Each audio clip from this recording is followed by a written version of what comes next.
So yeah, I'm Lesley Martin, the creative director of the Aperture Foundation, based in New York, and our stated goal is to connect the photo community, the audiences for photography, with the most inspiring work and the sharpest ideas, and with each other. We do that in print, in person, and online.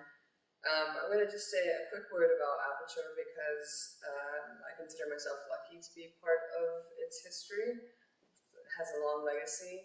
This is actually, Thomas didn't mention, I began as an intern at Aperture. Thomas also had the experience of being an intern at Aperture different times. But I think most people do know the magazine of Aperture, and yes, this is a recent issue. Vision and Justice. Right now we have an issue on feminism that's out. And I wanted to show sort of the very starting point. This is a maquette of the very first issue of the magazine. Aperture has been continuously published. It's the longest running magazine in the United States. It was founded in 1952 by a group of photographers that included Minor White, Nancy and Beaumont Newhall, Ansel Adams, Dorothea Lange, Barbara Morgan, among others. This is a very wide group of approaches. The thing that they wanted to do was to create a magazine where they could form a community and foster dialogue. And I thought this was their mission statement that they wrote in the very first issue of the magazine about how most of the ideas in photography now spread through person-to-person contact. Growth can be slow and hard when you're groping alone, and it quickens when you meet with other photographers like we're doing here today. You listen and you ask, and a phrase sticks in your memory like a barb. You see a photograph that blazes with significance, and suddenly a way of working, dim until then, comes clearer before you. And so the founders really did see Aperture as a communal effort, this forum of conversation. And this was despite the fact that they were interested in so many different types and approaches to photography. So you have people like Ansel Adams, who of course is known for his landscape photography, Beaumont and Nancy Newhall, who are both historians and curators. Small fact, Nancy Newhall was actually curator at MoMA for longer than Beaumont Newhall. Experimental photography, and this thing that they were arguing about of what is fine art photography. But this is the DNA that really continues to feed our activities, that photography has many different forms and many different approaches.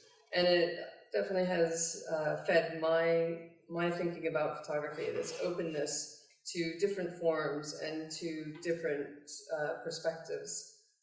So as the creative director, as Thomas mentioned, one of the things I've done is the photo book review and the Perry Photo Prize, and this kind of comes under this idea that I work with Chris Boot and the rest of the staff to help find the connections between the different projects that are going on at Aperture and to make things happen around those points of connection, whether that's public talks or shows or other things. And so the photo book review was really, it's a biennial journal, it's newsprint, it comes out with the magazine, it's done in partnership with Perry Photo and is distributed mostly in person. Aside from the magazine, it's not really, it doesn't have its own vehicle of distribution, but it's about what's going on in the photo community, looking at, it's dedicated to the evolving ecosystem of the photo book. And it goes hand in hand with the photo book awards, because it sort of serves as the catalog, but all of these things are about the fact that while we are a publisher ourselves, and of course we want to make the very best books possible, we also want to support what's going on in the larger community and to keep the conversation going.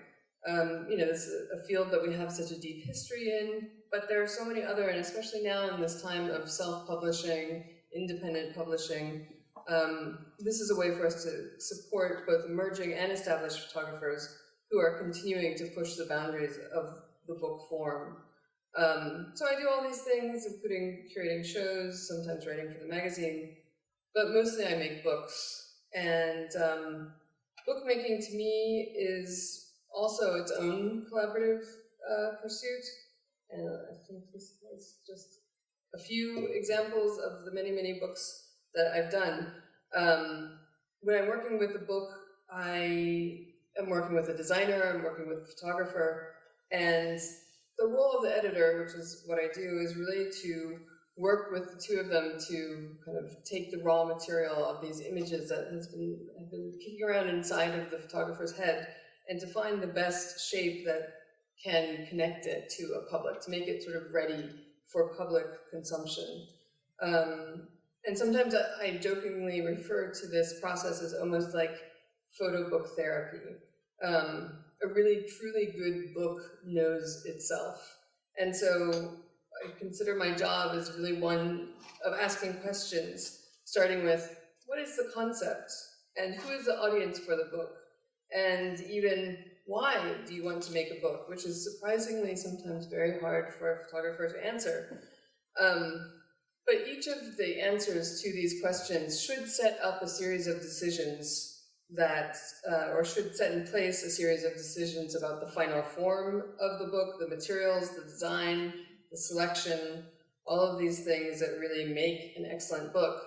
Andrew Roth, in one of the very early books about books, had one of the best descriptions of how all of these things should come together. It's a thoroughly considered production in which the content, the mise en page, the choice of paper stock, the production quality, all of these things should blend together to fit naturally into the whole. And you can't really have something so well blended if you don't know why you're making the decisions that you're making as a book maker, as a designer, or a photographer.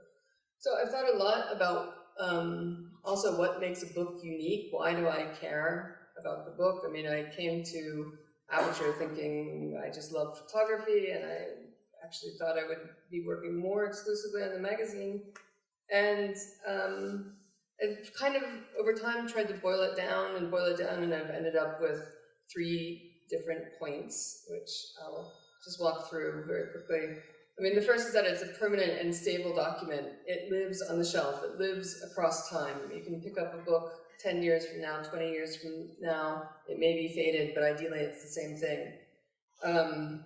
We know that the photo book offers an alternative view into the history of photography. You all are very familiar, I'm sure, with the many, many books about books, all of the scholarship and connoisseurship. It's a way to peel back what's written in the canon of photography and to find out all these secret gems. And one of the things that's really important for me is that the photo book acts as a binding agent for words and for images. It brings together a series of pictures that could otherwise not make sense, words about those pictures or words about something else.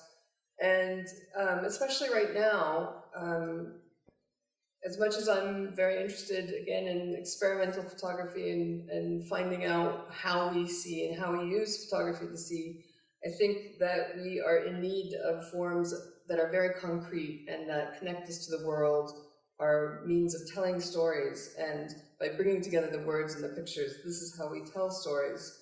And the photo book is a way of engaging photography that supports a critical examination of the world, how to see the world, and because we are apparently living in a world of alternative facts, I'm speaking as an American here, I feel that now, more than ever, photography and photo books that will let the viewer ask questions and to think and to examine what they think they know or want to know about the world at large is more valuable and important than ever.